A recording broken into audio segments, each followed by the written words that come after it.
nós vamos conversar e refletir.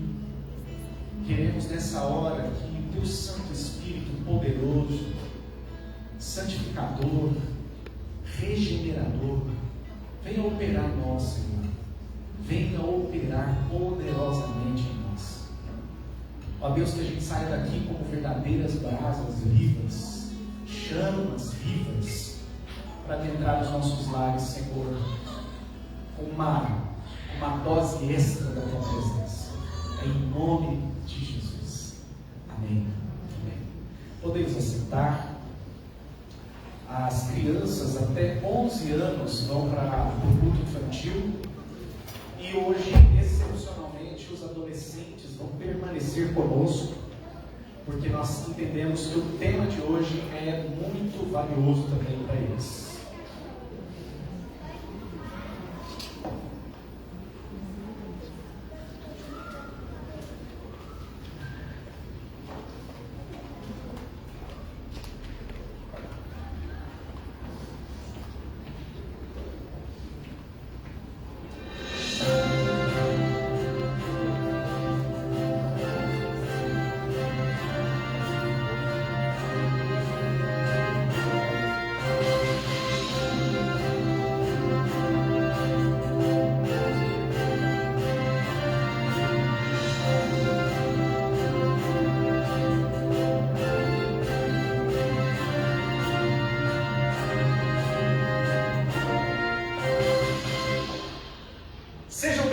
Sejam bem-vindas ao nosso programa Casos de Família.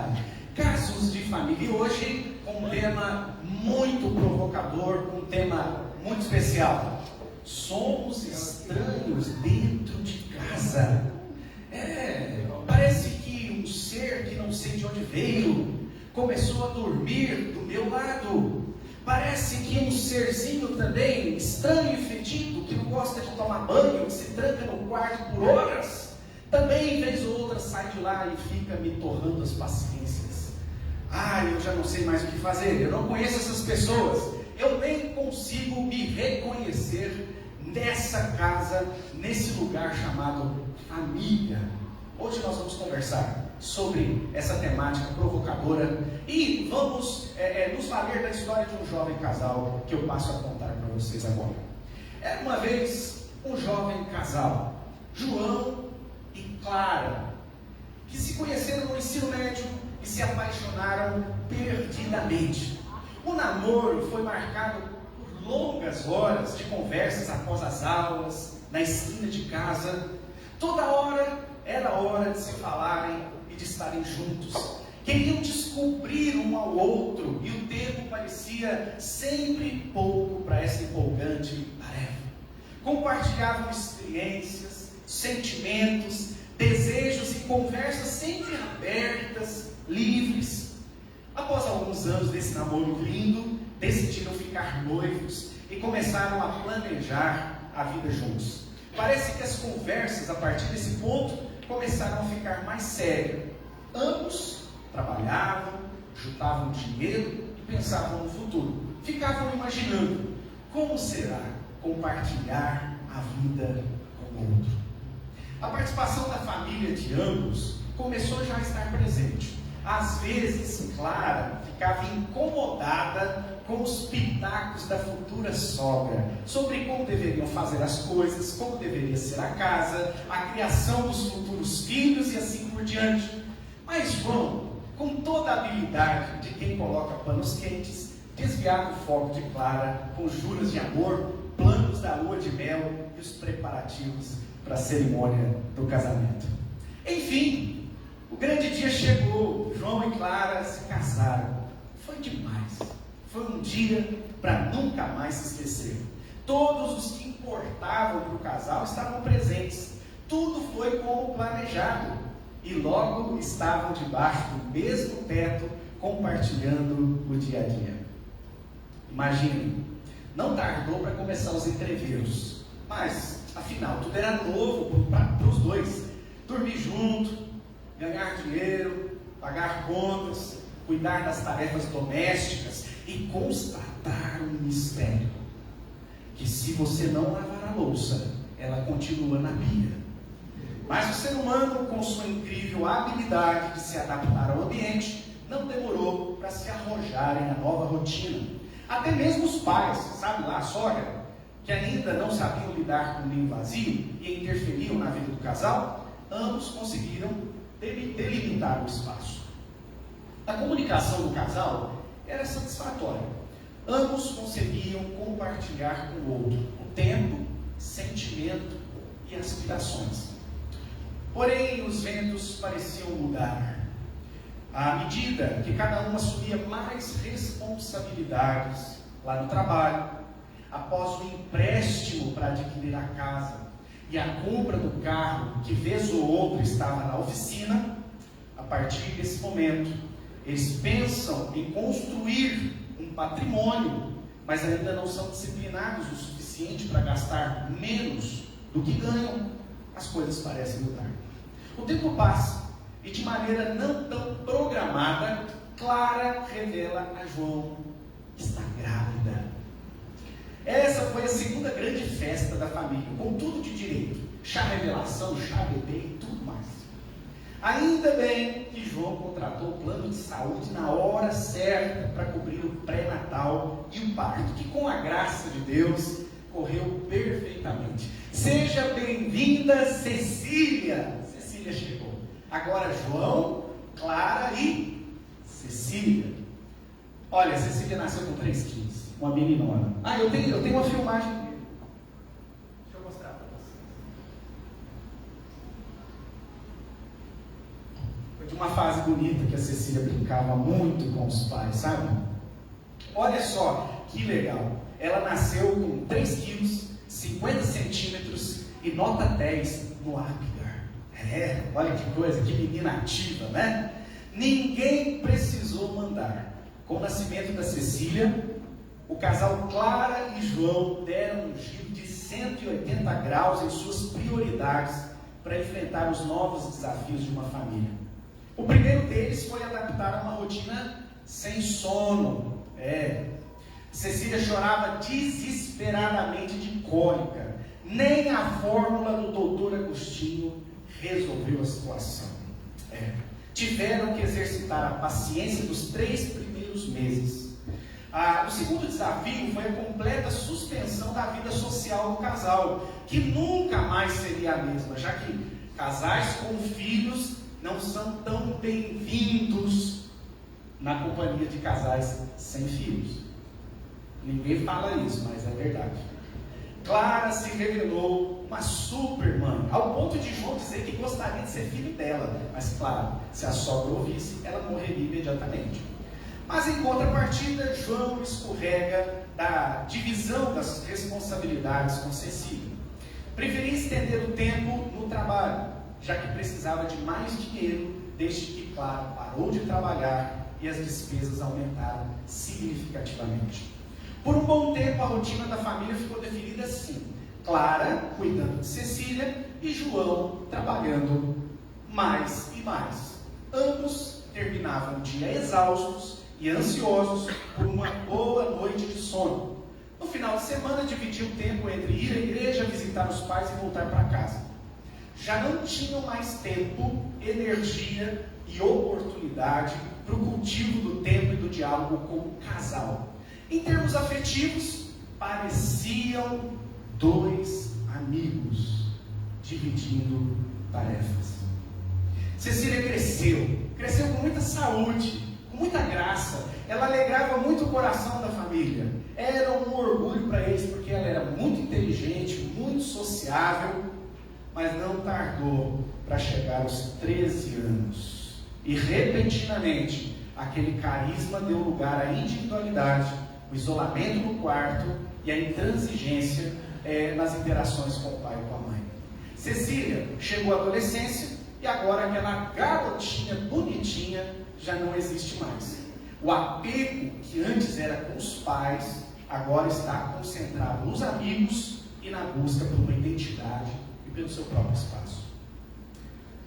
Essa história não tem final. Ela ainda está acontecendo. Cecília continua adolescente, Agora o que piorou foi que ela arrumou um namorado magrelo na escola. Ela vê os pais como dois estranhos, diferentes daqueles pais perfeitos da infância. Para João e Clara, Cecília também é aquela garota estranha que sequestrou aquela linda garotinha. O casamento deles, estão se perguntando em que ponto deixaram um ao outro e se tornaram dois estranhos. Estão perdidos, ambos na meia-idade, tentando encontrar propósito e significado em suas vidas, questionando as escolhas feitas no passado e em busca de um futuro. Percebam que não temos culpado nessa história. Temos a vida acontecendo, mudanças que o tempo traz para todos, necessidades de ajustes das velas do barco da vida à medida que o vento muda. Como Clara, João e Cecília poderão se reconhecer dentro de casa? E a pergunta agora é nossa: como nós poderemos redescobrir quem somos dentro da nossa própria casa? Sei que cada um de nós tem a sua peculiaridade. Essa historinha que eu inventei, de João e Clara, ilustra talvez a dinâmica da vida de alguns de nós aqui. Parte, talvez, a questão dos filhos, questão do casamento, enfim. Ou talvez a sua relação com seus pais, com seus irmãos. Cada um de nós tem a sua peculiaridade. Mas existem algumas similaridades no distanciamento afetivo do João, da Clara e da Cecília, que também passa pela nossa própria vida. A causa biológica. Não dá para João e Clara continuarem os mesmos da adolescência. Eles eram fogo puro, era hormônio puro naquela época, no final da idade do ensino médio. Eles ficavam por horas falando de sentimento, de desejo, de expectativa, de sonho. Mas depois eles cresceram e assumiram muitas responsabilidades.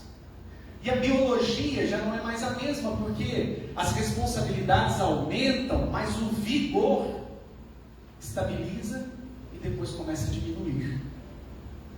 Não dá para a gente esperar ser o mesmo. Se você, mulher ou homem, espera que o seu relacionamento volte a ser como no tempo dos namorados, isso é uma ilusão. E aí, por causa dessa ilusão, nós nos frustramos muito.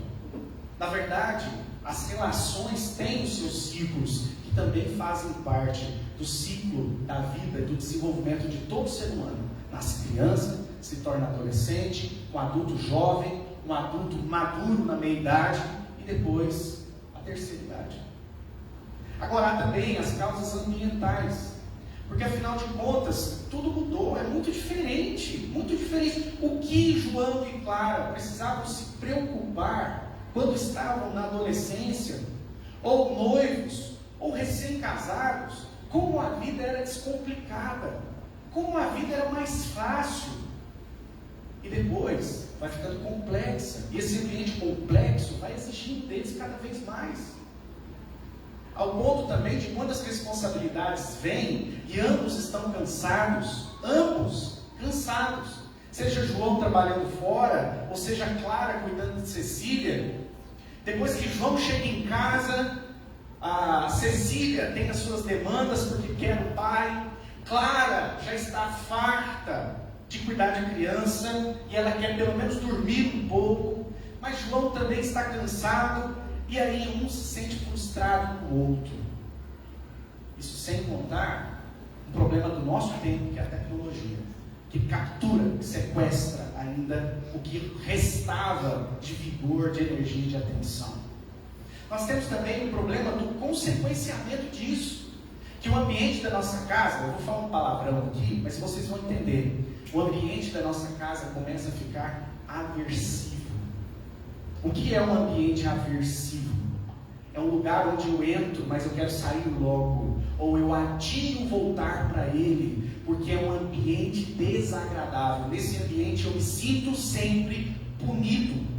E aí João começa a estender um pouco mais as horas de trabalho, ou sai do trabalho e vai encontrar com os amigos, e ali ele senta, come, bebe, conversa, e chega ainda um pouco mais tarde. Ele tem prazer de estar com os amigos, mas perdeu o prazer de estar com Clara, sua melhor amiga. Mas por quê? Clara começou a ficar meio amarga, sabe? Quando João chega em casa, ela grita. Quando João chega em casa, ela logo quer contar todas as traquinagens da Cecília, especialmente contar para ele que agora o mancebo magrelo da escola vai chamá-lo de sogro. São muitas causas. Mas hoje você está numa igreja. Você está aqui para conversar com Deus e ouvir o que Deus tem a dizer.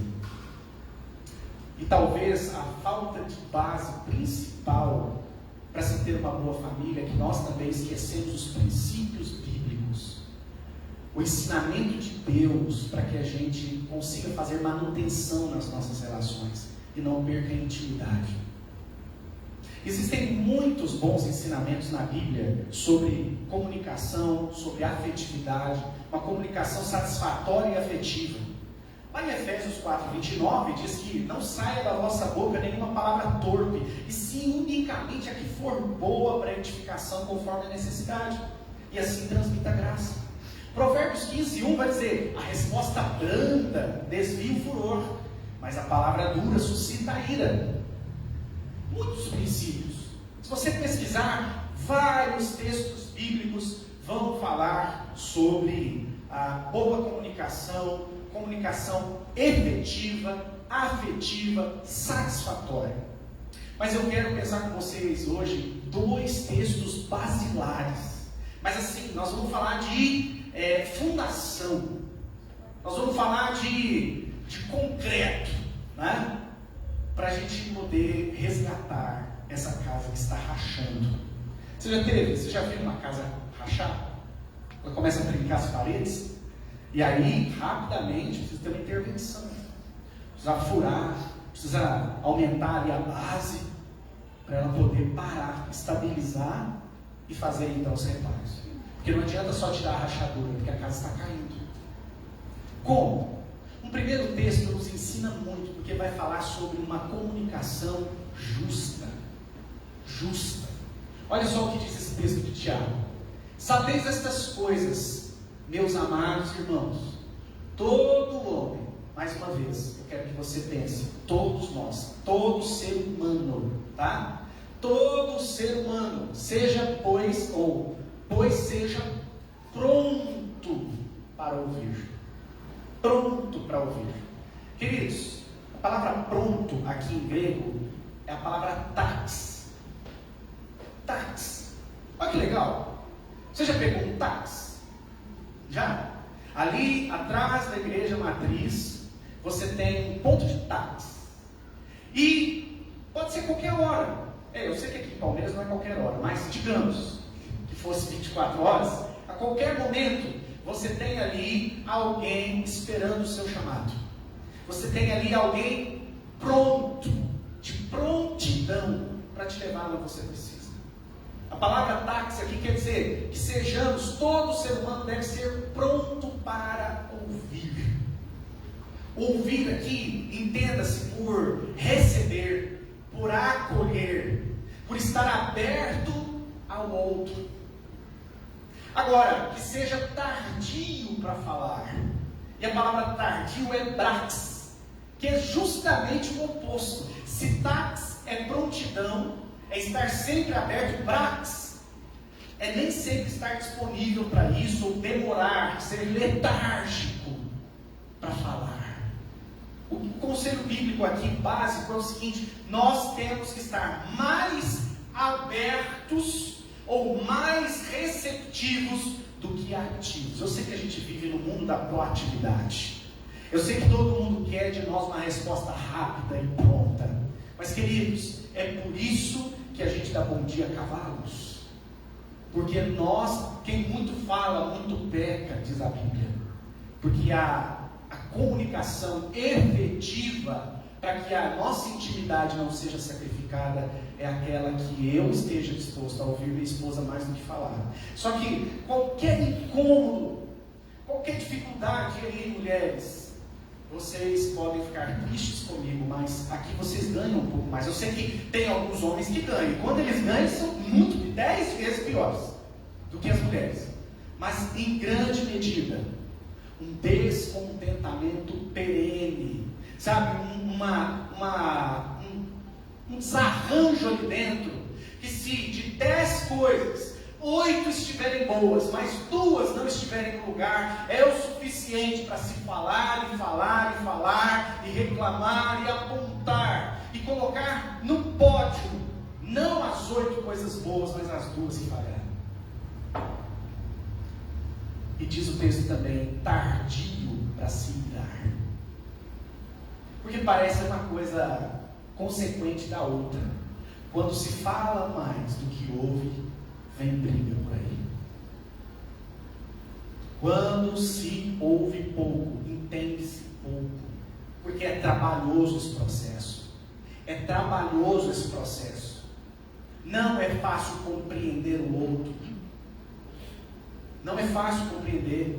Eu tento, é uma tarefa hercúlea, eu vou dizer. Muitas vezes eu estou ouvindo vocês no aconselhamento pastoral e eu estou me perguntando, será que eu estou entendendo bem? Porque não é fácil. Porque tem aquilo que é dito diretamente, tem aquilo que está nas entrelinhas, tem aquilo que se espera, que se adivinha.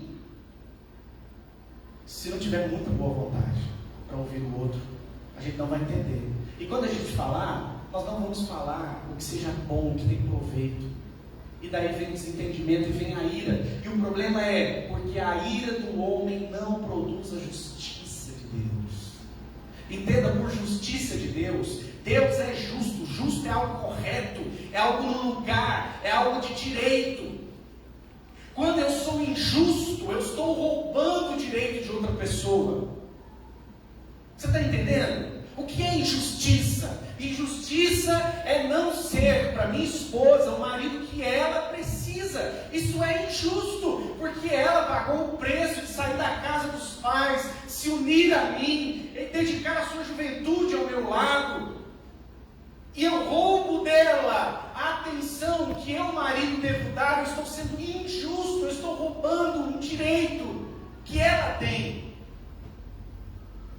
Se eu não ouvir a minha filha e o meu filho como eu devo, eu estou roubando deles o direito de ter um pai que os treine para a vida, que os discipline para a vida. Quando eu não estou disposto a ouvir, eu sou injusto. Se na nossa vida isso estiver desbalanceado, eu falo mais do que eu escuto, eu estou agindo injustamente com as pessoas. A comunicação de Deus é justa. Ai, pastor, mas como eu vou aprender isso? Um bom caminho é olhar para o exemplo de Deus. Vamos olhar para o exemplo de Deus na comunicação? Olha só, havendo Deus, por que olhar para Deus primeiro? Porque Deus é a nossa referência. Nós fomos criados à imagem e semelhança de quem? Nós precisamos olhar para Ele para ter a referência. Concorda? Como que Deus fez para se comunicar com a gente? Olha só, havendo Deus outrora falado.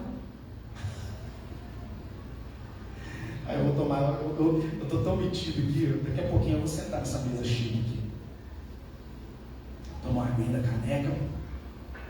Sabrina, essa aqui é a sua, tá? Bota daqui a pouco eu bebo na vida. Havendo Deus falado, tem que falar. A gente tem que estar pronto para ouvir e demorar, tardio para falar, mas tem que falar. Se não falar, ninguém adivinha. Sabia? E não adianta achar, mas ele entendeu.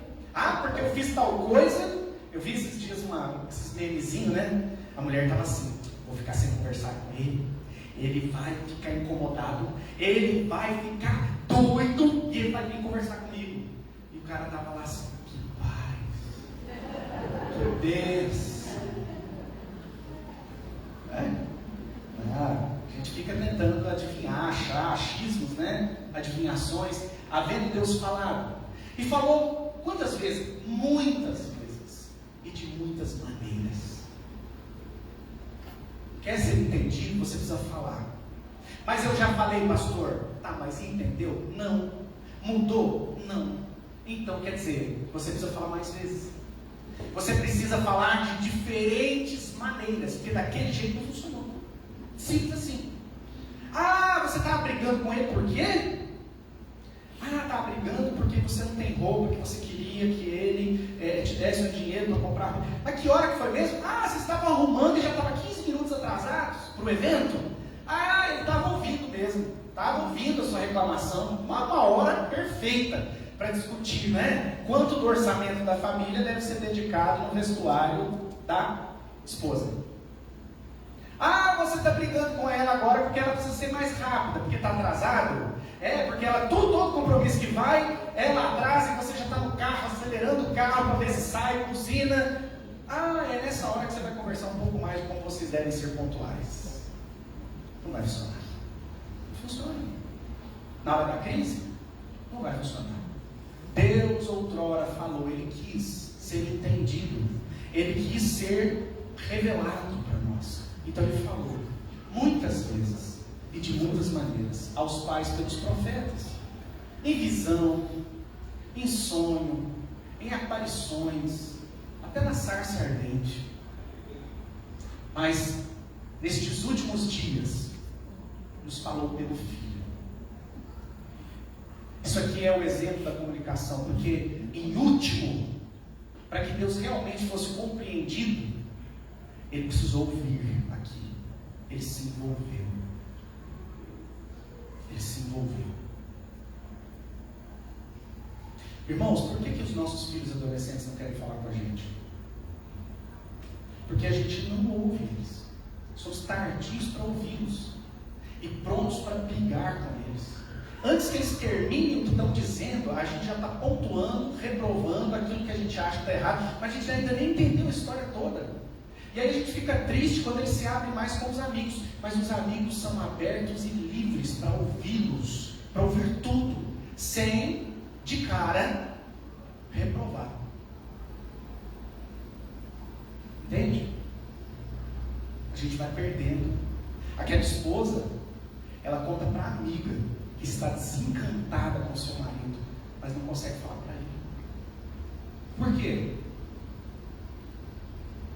Porque ele vai ficar bravo, ele vai xingar, ele vai sair acelerado no carro, ele vai beber. E o que mais? E outra coisa, a gente quer pagar terapia. Ou, se a gente acha que o filho está muito rebelde, a gente quer levar no psiquiatra e receber logo algum laudo de alguma coisa. Porque a gente não quer comparecer. A gente quer pagar para alguém ser pai dos nossos filhos. Escola integral, maravilha. Porque agora não precisa ficar mais tanto tempo junto. Vocês conseguem perceber o problema? Nós não falamos. Quando falamos, achamos que as pessoas que uma vez falou está feito. Não, é de muitas vezes, de muitas maneiras. E por último, pelo Filho que veio. Deus veio pessoalmente em envolvimento. Sua família não vai melhorar se você não se envolver. As coisas não vão mudar na sua vida se você não entender a importância de você estar ali no centro das modificações. Deus muda as coisas.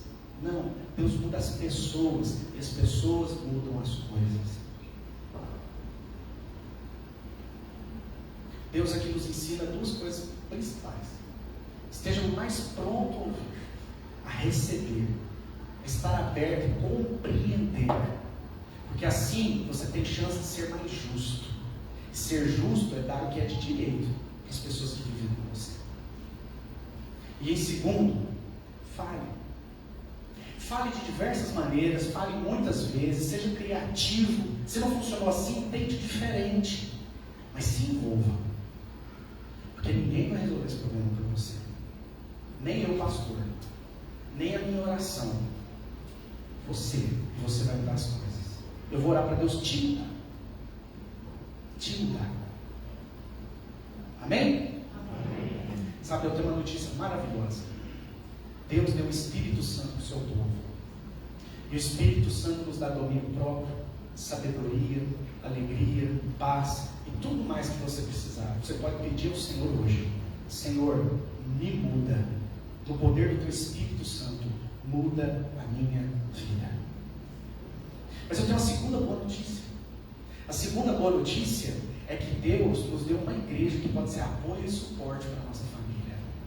E tão prova disso, que Deus nos dá apoio dentro da nossa comunidade, que hoje eu tenho aqui entre nós, e eu quero que vocês recebam de pé e com uma salva de palmas a nossa irmã cristã, mãe, esposa e psicóloga Sabrina Cunha, que é a minha entrevistada do programa de hoje. Vamos ficar de pé e uma salva de palmas.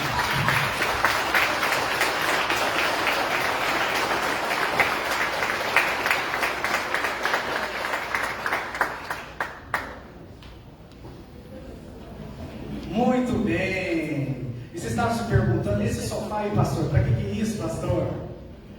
Este mês nós vamos receber pessoas muito abençoadas para poder nos ajudar na aplicação dessas verdades. Nós temos muitos ensinamentos da palavra de Deus, mas que às vezes nos falta essa aplicabilidade, né? Colocar em prática, né, Sabrina? E você, a irmã nossa, cristã, mulher de Deus, que é esposa, que é mãe e que atua também na psicologia clínica. Vou dar esse pontapé inicial, vou deixar você livre para poder dar um feedback do que você, dos insights que você teve ali enquanto estava sentado.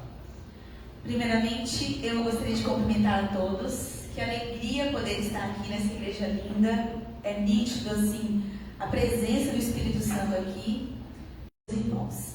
Bom, eu estava meditando, né, quando você falou, pastor, sobre essa questão da família, né? Essa crise que existe dentro da família. Primeiramente, nós jovens, né, quando nós casamos aqui, você que é casado, você vai entender um pouco, nós temos muitos sonhos, projetos, planos, e eu brinco, né, porque muitas vezes quando você está apaixonado, isso também a neurociência fala, a gente fica um pouco demente. O cérebro fica um pouco demente. O que é isso? A gente não consegue ver os defeitos. Quando você está apaixonado, quando você está no namoro, você fica querendo ou não ali, isso é comprovado. A Bíblia também fala isso. A Bíblia também. É um versículo assim, que não é dos mais politicamente corretos, ele diz que mulher apaixonada é como burro que não sabe coisa alguma. É verdade. Você fica ali só liberando dopamina. Então, ou seja, você fica num quadro de toque. Você ali desenvolve um pouco do transtorno obsessivo compulsivo, porque você só pensa na pessoa amada o tempo todo. Quem já ficou apaixonado lembra disso. É tomando banho, é comendo, é andando na rua. Você fica pensando, quando encontrar. E quando você encontra, quando você está lá no namoro, você fica com sintomas compulsivos, porque você teve a obsessão, ficou pensando nele o dia inteiro. E à noite, quando você ia namorar, 3, 4 horas era pouco. Se deixasse, você passaria a noite inteira só conversando. Eu lembro da minha fase de namoro, era exatamente assim. Eu lembro que o meu esposo, o pastor Flávio, eu sou de Belo Horizonte, e para ele chegar na minha casa, eu morava na periferia, e ele saía mais ou menos do centro de Belo Horizonte, ele gastava quase 1 hora de ônibus, lotado. 6 horas da tarde, aquele horário de pico, ele ia todo dia me ver. Olha isso que é paixão. Além disso, em Belo Horizonte, né, minha terra natal, eu não sei se você já foi em Minas, é cheio de morro. É ladeira, é subida e descida. E o Flávio, né, ele morava numa ladeira. Subia aquela ladeira e descia aquela ladeira. Todo dia não me ver. Pegava ônibus, eu brincava, você passava, atravessava pântano, mas você queria me ver. Então a paixão fazia isso. Fazia com que a gente o tempo todo ficasse com pensamentos um no outro. E o tempinho que a gente estava ali ainda era pouco. Então nesse começo, né, nesse início, nessa fase, essa paixão, tudo é muito lindo, tudo é maravilhoso. Mas a paixão vai passar. E sabe o que vai entrar na relação depois que a gente casa? O amor. Mas o amor só vai entrar com a verdade. Que verdade é essa? O bafo de manhã cedo. o cabelo todo desgrenhado, aquele cheiro de cebola, de alho. Ou seja, você vai começar a ter a intimidade. Então o amor só pode entrar com a verdade. Aí você vai ver se você é capaz de amar a pessoa que está do seu lado. Com os seus efeitos. Porque a fase da paixão ela dura em média no cérebro 6 meses a 1 ano e meio. Depois disso passa. Tanto que tem casais que namoram, que também estão 5 anos namorando. Eles percebem isso, né? Que era um tempo ali de 6 meses, 1 ano e meio. Era uma coisa. Depois foi-se, então, passando esse fogo, essa chama. Bom, então, pastor, existem essas questões, né? Dessa entrada dessa paixão que vem como início e depois da entrada da verdade, aonde também se complica muita coisa. Sim. E aí, se não há uma boa comunicação, mesmo antes e depois, se não há essa verdade, aí você vai ter os primeiros desafios, as primeiras desilusões, a frustração, talvez o questionamento de se a escolha foi boa, se a escolha foi ruim. Claro, porque muitas vezes nós, nesses momentos assim de namoro, de conhecer o outro, nós só mostramos o nosso eu aberto. O que é esse eu aberto, né? O eu aberto é aquilo que eu mostro no Instagram. Eu não vou colocar a minha foto acordando de manhã cedo, descabelada no Instagram. Eu vou colocar eu bonitinha, maquiada, de batonzinho. E no namoro é assim também, a gente mostra o nosso eu aberto. Não, e agora tem os filtros também, né? Tem os Não, filtros. você corrige tudo, né? Deixa a pessoa, outra pessoa. Então você está mostrando a sua boa parte, né? Aquela coisa boa que você tem, essa comunicação, mostrando o seu melhor. A questão é quando, dentro do namoro, talvez ambos não tenham a maturidade, aí a gente está falando de maturidade psíquica, né? De encarar a realidade que é o quê? O futuro casamento. Nós muitas vezes vivemos de ilusões, todos nós, eu posso dizer, nós criamos ilusões desde a infância. Isso é para a nossa sobrevivência até. Então a gente cria ilusões de que vai ser tudo um mar de rosas. E nós também temos os filmes, né? Eu pelo menos não sou da época da internet, eu sou da época de ver os filmes de romance, na sessão da tarde, na tela quente, aqueles filmes, né, da Disney, das princesas, e que você ali vai criando ideias que o casamento, que a relação a dois vai ser só o quê? Um mar de rosas, vai ser tudo lindo, tudo maravilhoso. São os filhos da Disney também, né? Olha, Sabrina, o que você vê depois de casado, já nesta fase, né, da verdade? O que você vê como os principais obstáculos para a comunicação da família, não só do casal, mas já incluindo também os filhos que vêm dessa relação, a relação também com os familiares que estão em volta, né? O que você acha assim, qual que é o principal obstáculo que vai já formando essa casa para se tornar dali a pouco estranhos convivendo? Um dos principais obstáculos, antes de chegar na comunicação, eu gostaria de dizer que é aquilo que a gente carrega da nossa família de origem. O ideal seria que o casal, ao casar, né, a se ajuntar um ao outro, que eles deixassem para trás aqueles comportamentos, aquelas ideias, aquelas questões da família de origem que são prejudiciais. O problema é que ambos não têm essa concepção. Então, ambos carregam problemas, conflitos que vêm lá da família de origem. Ou seja, traumas, decepções, chateações, problemas que nós temos ali na infância com os nossos progenitores, ou seja, com o papai e com a mamãe, e que sem perceber a gente desloca para o nosso cônjuge. Então, um grande desafio é você não carregar as suas questões familiares da família de origem para o casamento.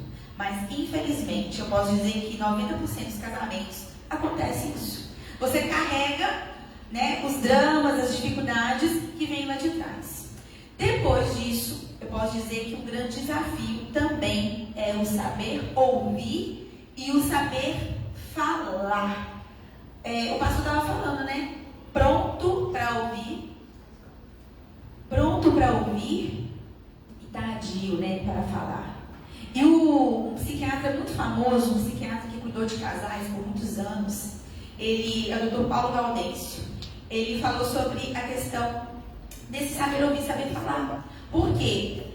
O tempo todo, eu também que trabalho com famílias no consultório, eu percebo que às vezes eu vou atender casais e eles me pagam para ficar dando recado um para o outro. É muito engraçado. Eles vão, né, na sessão, falar para ela não sei o que, e fala para ele que não sei o que lá mais. E eu até brinco. Você está percebendo que vocês estão pagando só para me ser mediadora? Você está pagando para me dar recado. Vocês não estão sabendo chegar em casa, sentar na mesa e ter uma conversa madura. Ou seja, aquela forma de você saber falar para o outro. Muitas vezes o problema, vamos pensar aqui nas mulheres, né? Nós mulheres temos muita dificuldade na nossa fala. Principalmente as mulheres coléricas, aquelas que têm um temperamento colérico. Homens também, né, que têm esse temperamento. Por quê? Quando você fala, blá, você não fala, você vomita. O que é o colérico? O colérico é um temperamento. Todos nós temos temperamentos. A gente nasce com um temperinho, que eu brinco que é igual o sazon.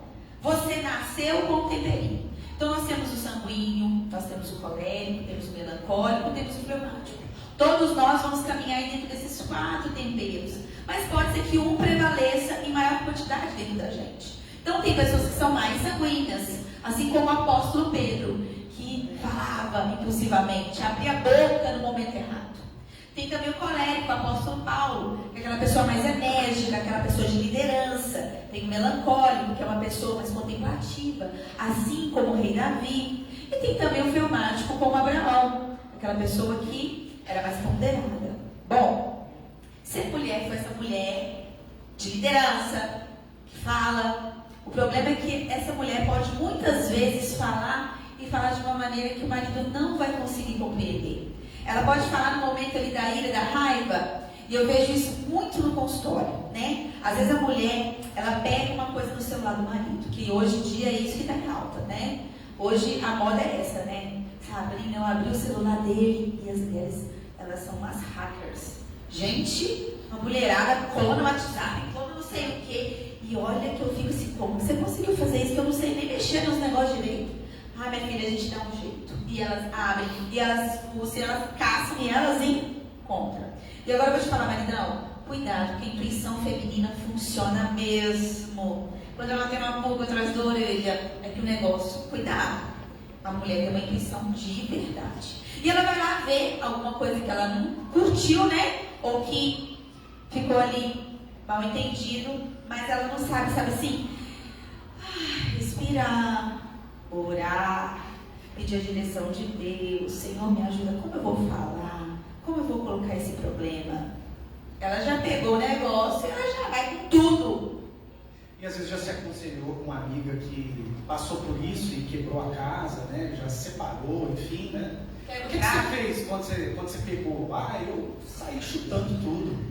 Vou fazer também. Exatamente. A ira não produz a justiça de Deus. A gente acabou de ver isso, né? E aí naquele momento tá tudo perdido, porque o homem sai de casa, sai revoltado, não quer falar. Muitas vezes o homem também, por estar insatisfeito com algumas questões, seja no âmbito profissional, seja até dentro do casamento, né? Ele vai procurar outras fontes de prazer. O homem é muito estimulado pelo prazer.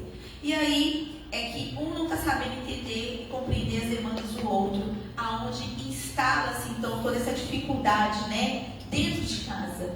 Eu não sei falar, o outro também não sabe me comunicar o que está sentindo e a gente vai se distanciando. Cada um vai se virar como pode, né? Porque o ser humano se adapta, né? É uma característica dele. Então ele vai se adaptar a uma disfunção. Então tudo vai ficando disfuncional, né? O homem vai buscar esse prazer em outro lugar, seja no grupo dos amigos, aí ele começa a beber mais, né? Ou jogar mais futebol, enfim, ele vai fugir, né, daquela situação. A esposa talvez amargurar um pouco mais, se associar com outras amigas e reforçar entre elas as mesmas reclamações, né? Só que não chega a um termo, né? Aí nunca vai chegar a um termo se não tiver uma mudança de postura. Beleza, vamos pensar o seguinte também, Sabrina, sobre a relação dos pais com os filhos e dos filhos com os pais. Como que esse mesmo problema ele se manifesta na relação paternal? Então, se o casal ele não está bem, provavelmente o filho ele vai se tornar o sintoma desse casamento. Então, quando eu atendo também crianças no consultório, primeiramente eu faço uma entrevista com os pais. E a seguinte questão que eu coloco para os pais é: quem que está precisando de terapia? Será que é o seu menino que está precisando de terapia? Será que cuidar do peixinho vai resolver o problema se o aquário está todo poluído? Então, muitas vezes, quando eu atendo criança, quando eu vejo a criança ali na minha frente, manifestando sintomas, sejam eles doenças orgânicas ou até mesmo doenças emocionais, como ansiedade, depressão, tiques e vários tipos de neuroses, com certeza, essa criança, ela só está manifestando o sintoma que está dentro do sistema familiar. E isso é muito difícil, porque o filho só carrega aquilo que está dentro de casa.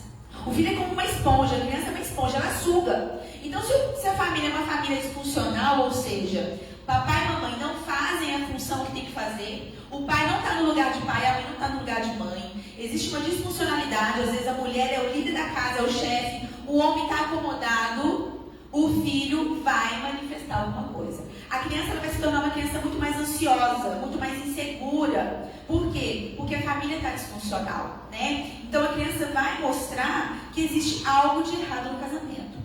Eu falo para os pais o seguinte: o que você acha que deixa uma criança segura e feliz? E muitas vezes eles respondem: eu demonstrar amor por ela, eu fazer tudo por ela, eu estar ali por ela. E é isso que acontece, né? Muitas vezes os pais, eles idolatram os próprios filhos. Ou muitas vezes os pais colocam os filhos em que lugar? Peraí, eu quero curar os meus traumas da minha infância, porque o meu pai e minha mãe foi muito duro comigo, foi distante afetivamente. Então eu quero fazer pelo meu filho, quero dar para ele tudo aquilo que eu não tive. E aí o meu foco, né, eu brinco, a mulher, ela tira a camisa de ser mulher, né, e veste a roupa da mãe. E aí ela não é mais também nem a mulher para o próprio marido. Ela só vive para o filho. Aí nós temos a Cecília e o João. Exatamente. A Clara e o João, né? Que Exatamente. eles se vinculam na Cecília. Ambos se vinculam. Então a relação deles já não é mais Clara e João. É Clara, Cecília e João. A criança no meio. E deixou de ser o João, deixou de ser o homem. A Clara deixou de ser a mulher e se tornaram só pais. Exatamente. Aí, quem vai sofrer é a criança. Por quê? Porque o que deixa uma criança segura, engana-se. Se você acha que é você colocar o seu filho no pedestal e fazer tudo por ele, não deixar ele sofrer e viver para ele. Eu vejo muito isso, né? Os casais que querem ter só um filho. O casal que quer ter só um filho, sabe por quê? Teve problema na infância, com irmãos. O complexo fraterno ali foi tão difícil ter irmão. Que eu não quero ter filho não com meu filho, eu não quero ter mais filho não, eu quero que meu filho só seja um, para ele não ter essa dificuldade, sabe?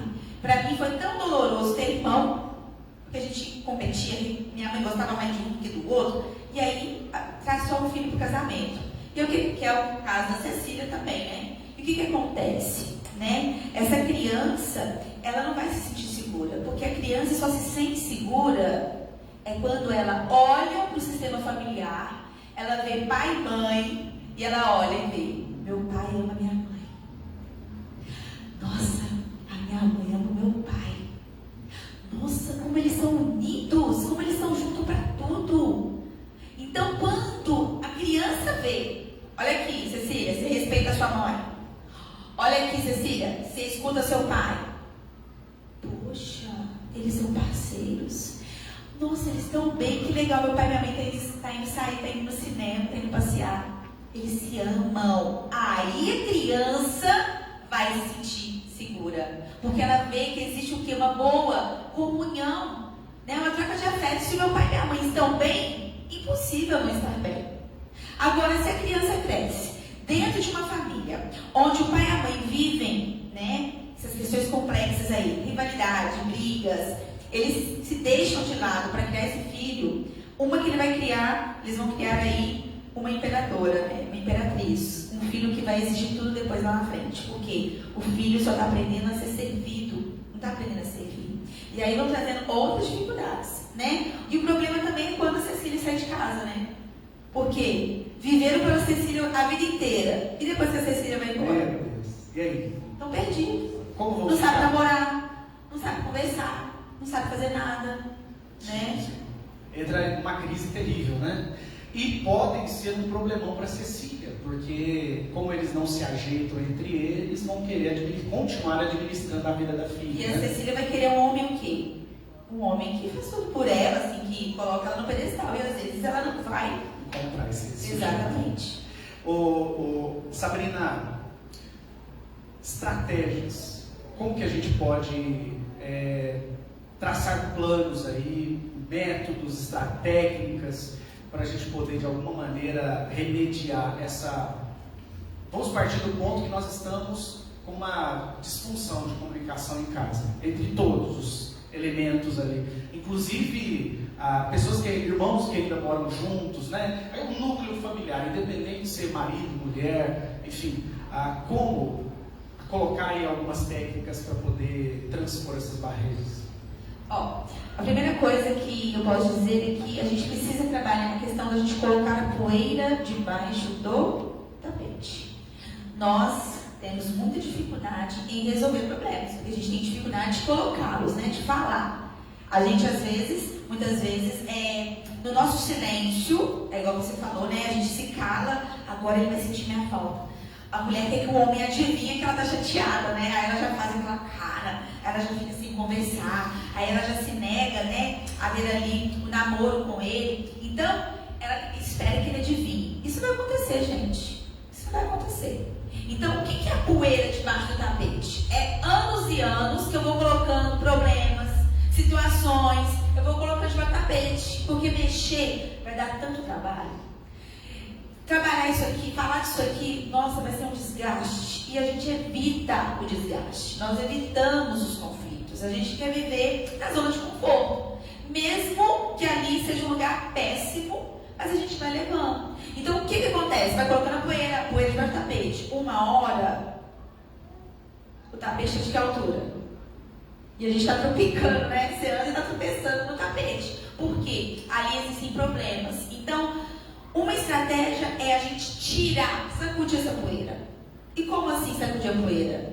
É a gente conversar, é a gente ter sabedoria. Eu posso falar da minha experiência pessoal. Isso me ajudou demais, porque eu tinha muita dificuldade também de falar. Eu fui criada num sistema onde eu tive pais, uma criação, né, de pais muito rígidos e talvez não dava espaço para mim falar. Então, o que eu aprendi? Que eu tinha que engolir tudo. Que eu tinha que... E aquilo ali também foi me adoecendo. Não era legal, né? Então, muitas vezes o Flávio tinha alguma atitude, uma fala que... um comportamento como eu também, todos nós temos, né? Mas eu ficava caladinho, não falava. Eu aprendi, né? Não podia questionar. Até o ponto que depois eu aprendi a falar, olha... Só que eu aprendi a não falar no momento do conflito em si. Eu falava, peraí, agora não, mas deixa essa poeira baixar. Quando essa poeira baixar, aí eu vou sentar. E aí, né, eu ia lá, depois de algum tempo, o clima estava tranquilo, fazia um cafezinho. Isso aí é bem tardio para falar. Tardio para falar. Você faz um cafezinho, você faz uma broa de milho, senta na mesa. Aí você falou bem, lembra aquele dia lá, aquela situação XYZ, né? Aquilo ali, nossa, me deixou tão chateada. Gente, não tem como não ficar nervoso, não. Não tem. Porque uma que você está ali com o Espírito Santo pedindo Deus sabedoria. Senhor, me orienta. Senhor, me dá sabedoria. O homem vai escutar. A forma como você está levando ali a conversa, ele vai te ouvir. Então é esse saber falar, né? No momento certo. Tirando a poeira. Ó, tá vendo essa poeirinha que tá aqui? Eu deixei ela aqui por um tempo, mas eu quero tirar. Vamos resolver esse problema. O que a gente pode fazer? Às vezes é um problema no âmbito financeiro. Às vezes é um problema no âmbito aí, né, sei lá, da comunicação, do trabalho, do distanciamento, da chateação, de alguma coisa. É você colocar isso, né? Tirar essa poeira debaixo do tapete. e preparar uma boa estratégia ali para conversar. O que seu marido gosta? Gosta de tomar um café? Então leva ele para tomar um café, né? Seu marido o que? Ele quer... E o marido também, viu, homens? Eu sei que vocês são difíceis para falar também, né? Porque vocês são fechados, né? O homem até para ir para uma terapia, para uma análise é muito complicado, né? Principalmente quando a psicóloga é mulher. Porque, poxa, vou falar com uma mulher, coisas tão complexas. Então, assim, o homem já tem essa tendência a ser egológico, a ser para dentro. Ele não vai falar. O homem tem dificuldade de expor, porque ele pode se sentir vulnerável, ele pode se sentir, né, ter a sua masculinidade ali colocada em xeque. Então o homem, ele muitas vezes vai ser mais calado, mais fechado. Mas homens, é também importante que você aprenda a se comunicar. Aprenda a colocar para sua esposa também algumas questões. Sabe, você é o líder da casa, você é o chefe, você é o macho alfa. Você que está ali, né, para instruir, é o sacerdote. Testosterona. É o sacerdote da casa. Então, é importante também que o homem, por mais que eu seja que é difícil, mais para o homem esse campo da comunicação, mas nada é impossível. Tudo a gente pode aprender, né? Sim, sim. Ô Sabrina, como que a gente pode lidar quando essa foi colocada em prática? Sentei lá com a minha esposa, conversei com ela fora daquele ambiente, procurei criar um ambiente, que o ambiente, como você disse, ele é muito importante, né? Ele pode ser favorável ou desfavorável para a comunicação, né? Então, eu escolhi um bom momento, que ambos estavam ali confortáveis, num ambiente que daria para dar continuidade à conversa também, porque às vezes o ambiente, você vai dar início a uma conversa, mas você não vai conseguir terminar ela, então não vai ter proveito. Mas eu fiz tudo isso, eu tive todo esse cuidado, mas eu acabei de expor ali, estou conversando com a Luciana, e eu expus para ela, e ela diz assim, olha, mas eu não vejo desse jeito, eu não concordo, eu acho que é diferente. E aí? Aí que a gente precisa compreender que o outro, às vezes, realmente não vai aceitar tudo. E qual o problema disso? Né? Isso. A gente pode ter opiniões diferentes. A gente não precisa concordar com tudo que o outro fala. E a gente não precisa também fazer um movimento narcísico de querer que o outro seja minha cópia. Isso. De querer que o outro veja o mundo com a minha ótica. Então, tudo bem, a gente tem pensamentos diferentes em algumas questões. Beleza. Eu percebo, Sabrina, que as mulheres fazem um esforço muito grande, isso também entre pais e filhos, né? Um esforço muito grande para o cônjuge ser aquilo que a pessoa quer que ele seja. Só que tem toda aquela história, né? Quando a gente namorava, já não era, a pessoa é o que é, né? E ela já não era daquele jeito, só que eu casei e agora eu quero modelá-lo para ele se tornar aquele homem que eu sempre quis, né? E aí dá um bate-cabeça. E os pais também com relação aos filhos, né? Os filhos têm sua personalidade própria, né? Mas eu quero que o meu filho escolha isso, eu quero que o meu filho seja assim. E aí é duro, porque frustra ambos os lados, né? Aquele que está sendo massacrado porque querem que ele mude, e não é uma coisa razoável, e o outro também que tenta e não consegue, fica frustrado, né? A gente tem que entender que nós não podemos coisificar as pessoas. O que é coisificar? Tornar a pessoa uma coisa. Tá vendo esse copo? É um objeto. Às vezes eu quero que meu filho seja o meu objeto. Então ele vai ser o que eu quero, ele vai fazer do jeito que eu quero, da forma que eu quero. A faculdade, o casamento. E também em relação dentro do casamento, né? Às vezes a mulher quer moldar o homem também quer colocar a mulher dentro de uma bolha, né? Então a mulher perfeita para o homem, às vezes é aquela mulher que fica dentro da minha bolha.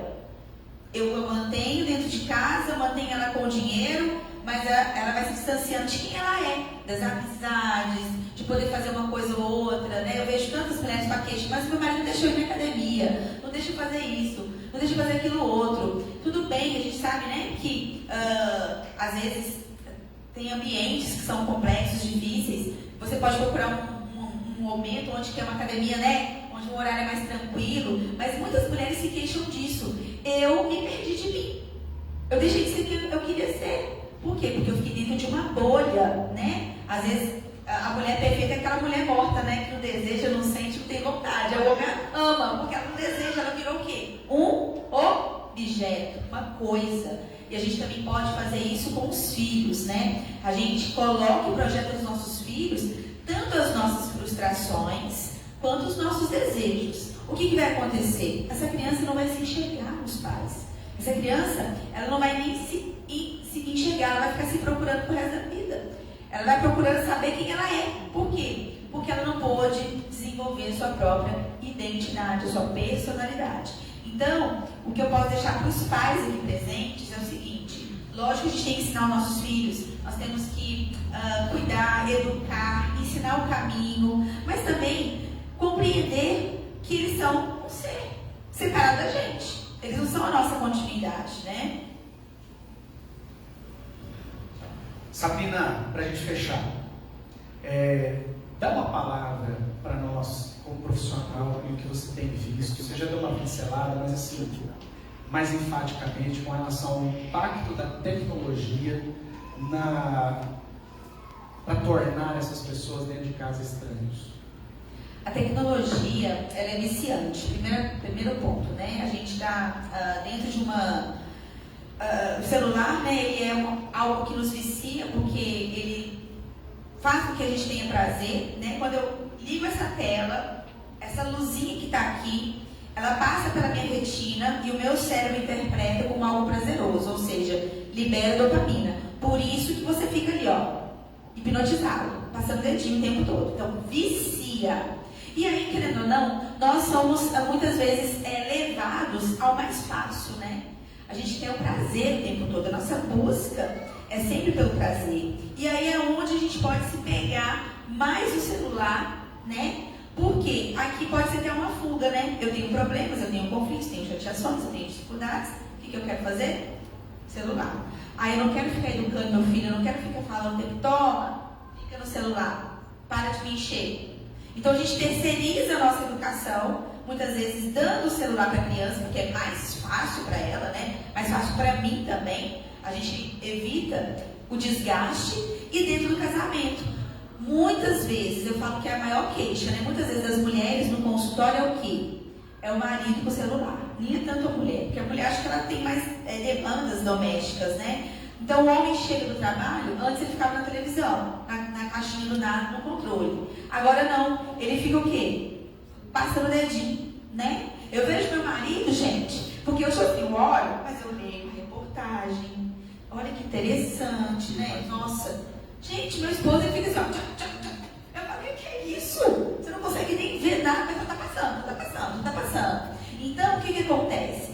Isso vicia, é viciante. Hoje a gente tem no DSM, Manual Diagnóstico da Psiquiatria, a dependência da internet, a dependência do celular, também como uma droga.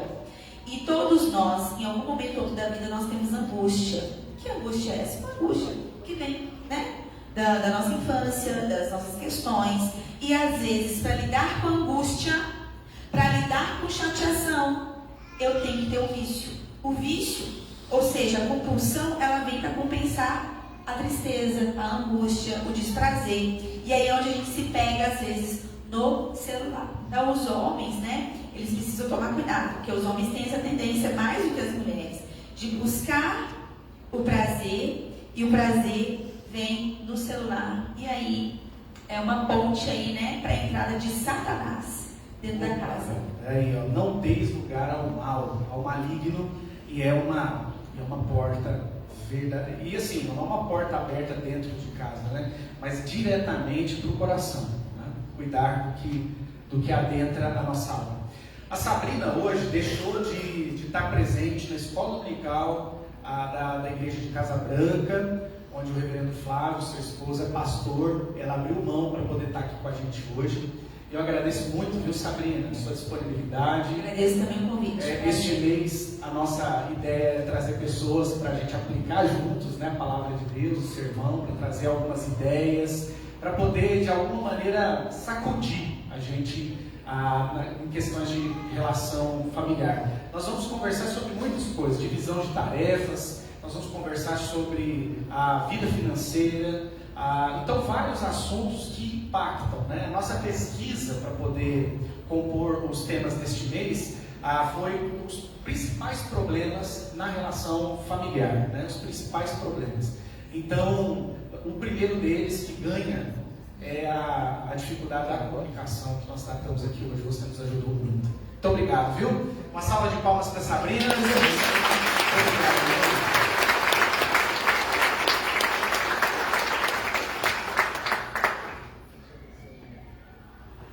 E pensando justamente nos nossos pecados quanto à comunicação, eles são pecados mesmo, viu, irmãos? Porque o desejo de Deus, como nós lemos agora, é que a gente tenha uma comunicação justa. Hoje é também um dia para nós tomarmos a ceia do Senhor. E diz a Bíblia: examine-se, pois, o homem a si mesmo, e então coma do pão e beba do cálice. É uma excelente oportunidade para você se examinar agora, para você colocar diante de Deus como é que você tem se relacionado com seus filhos, com o seu cônjuge, com seus pais, com todos aqueles que estão ao seu redor, que são seus familiares. Você tem dado o que é de direito a eles? Você tem ouvido mais do que falado? Você tem amado eles com os seus ouvidos e com as palavras temperadas com sal? Acho que é uma boa oportunidade para você pedir a Deus para santificar os seus lábios e santificar os seus ouvidos. Amém? E falamos da tecnologia, para o Senhor santificar também os nossos olhos. Amém? Vamos orar. Coloque a sua vida diante do Senhor. Convide os presbíteros para virem na frente e nós vamos nos preparar para esse momento.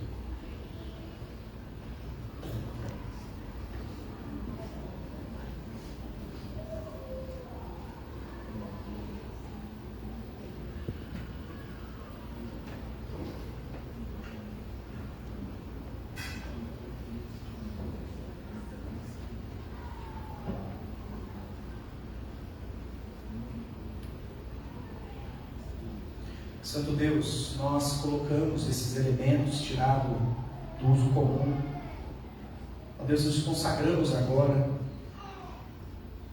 para fazermos em memória aquilo que o Senhor nos ensinou, que periodicamente devemos olhar para nós mesmos e para os nossos corações, reconhecer, ó Deus, as nossas misérias, os nossos pecados, mas também, Senhor, trazer a memória que o corpo cravado no madeiro e o sangue ali derramado são poderosos para nos santificar. Hoje, ó Deus, nós vimos aqui muitas das nossas falhas. Eu acredito que nenhum de nós pode dizer que não peca da maneira com que ouve e fala. Perdão, Senhor. Santifica-nos. Que ao comer do pão e tomar do cálice, Senhor, nós queiramos de todo o coração comunicar como o Senhor comunicou com a gente, envolvendo, vindo, se entregando até do sangue, no nome de Jesus.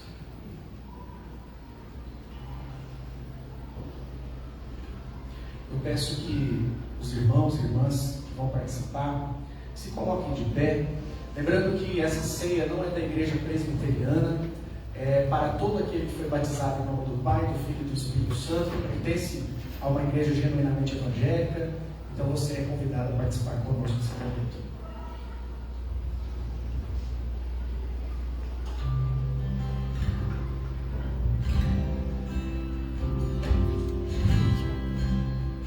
Oh Senhor, Salvador maravilhoso, Salvador maravilhoso, Deus que tomou meu lugar, por ter entregue ao Calvário,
Era desejo do seu coração ter aquele momento em que ele revelaria algo muito especial aos seus discípulos. Ele já sabia que Jesus ia morrer, Jesus já havia anunciado que ressuscitaria ao terceiro dia, mas Jesus ansiava comer com eles a Páscoa, porque ele daria um novo significado ao pão e o cálice.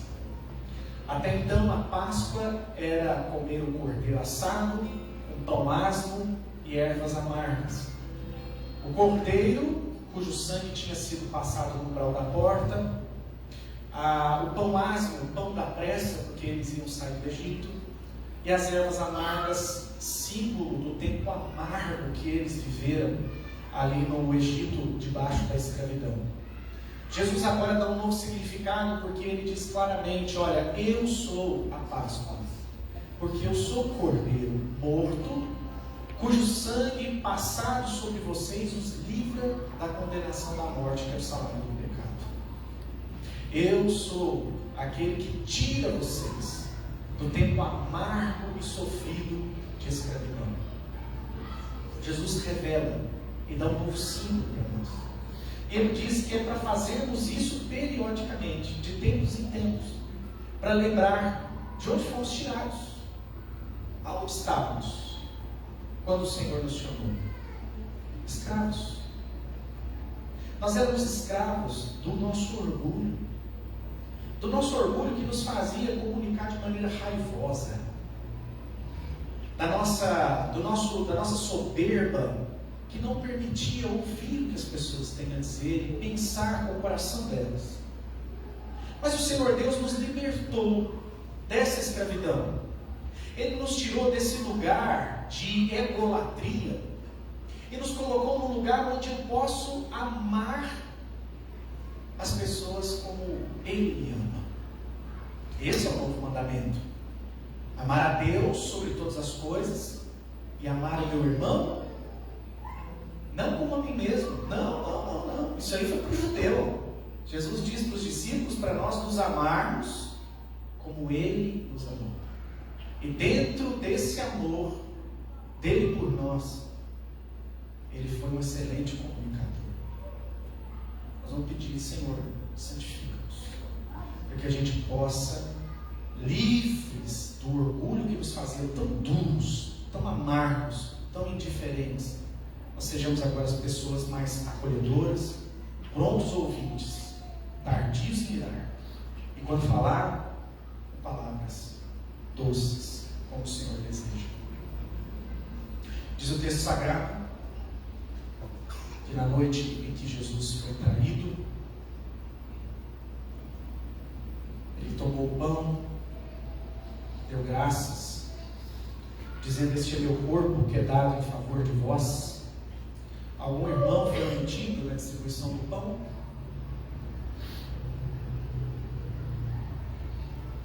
E de igual modo, ele tomou o cálice e disse: esse cálice é o cálice da nova aliança, do meu sangue. Algum irmão foi omitido na distribuição do cálice? Não? Então comamos e bebamos, e assim o Senhor nos santifique. Santifique os nossos lábios, os nossos ouvidos e os nossos olhos.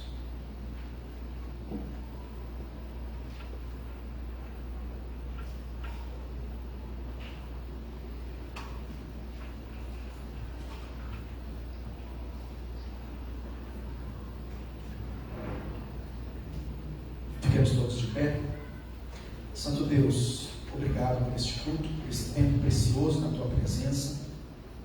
Obrigado, Senhor, por sermos alcançados por Tua graça maravilhosa. Não há virtude em nós, a virtude é do Senhor. E nós nos colocamos à Tua inteira disposição para que o Senhor santifique o Teu nome em nossas vidas. Ó Deus, nos leve para casa agora, dilatando no nosso coração o Teu amor, em nome de Jesus. Abençoe as famílias, abençoe os casamentos, abençoe os relacionamentos mais diversos dentro dos nossos lares. Ó Deus querido, hoje foi o primeiro passo, e eu creio que ao longo deste mês o Senhor há de falar muitas coisas tremendas para cada um de nós, em nome de Jesus. Agora, meus amados irmãos, vamos em paz, que a graça de nosso Salvador Jesus Cristo, que o amor de Deus, o eterno Pai, e a presença consoladora do Espírito Santo esteja sobre nós, nos fazendo ouvintes e falantes segundo a vontade de Deus. Amém. Deus te abençoe, meu irmão, minha irmã. Te deu uma semana graciosa. 2 recadinhos